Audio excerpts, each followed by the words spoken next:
So from looking at the 5 different DAWs, it is apparent that they all have some common similarities, while they're all, of course, slightly different.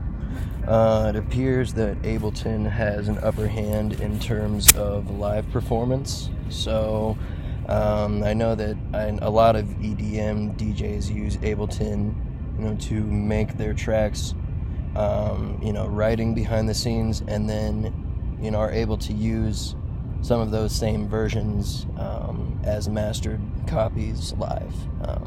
So that translates really smoothly with the different types of formats maybe that you're trying to convert, versus I know with Logic that gets a little complicated sometimes. But it appears that they all have some preset instruments you can use, like synthesizers that already have, some delay or some phaser on them, so it sounds, this kind of trancey way from those presets it has. And so I know I have Logic, and I encounter a lot of those with all the presets to make it sound a certain way from the moment you start using it.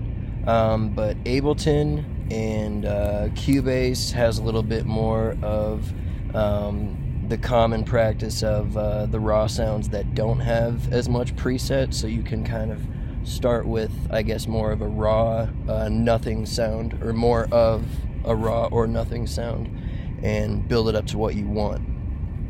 So that is something that's different, a slight difference from Logic to Ableton to Cubase. But you can also take one of the preset instruments in Logic and just delete all the presets to where you have a raw and nothing sound, and you can build it up how you want with the effects.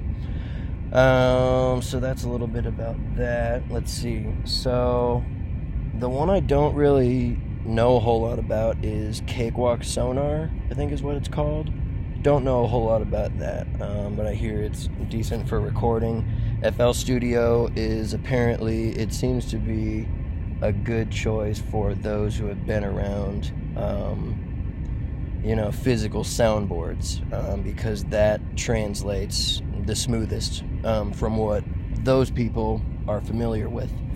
And supposedly it's very easy to make beat sequences in FL Studio, so I would imagine for a novice beat producer that would provide some benefit.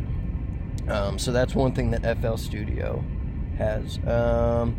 Let's see, as far as which one I identify with, right now I use Logic, so I appreciate that for the templates that it has, like, I want to do a hip-hoppy project, so here's a bunch of preset kind of instruments you would use, and again, you can change those or stick with them and expand on them or subtract some things.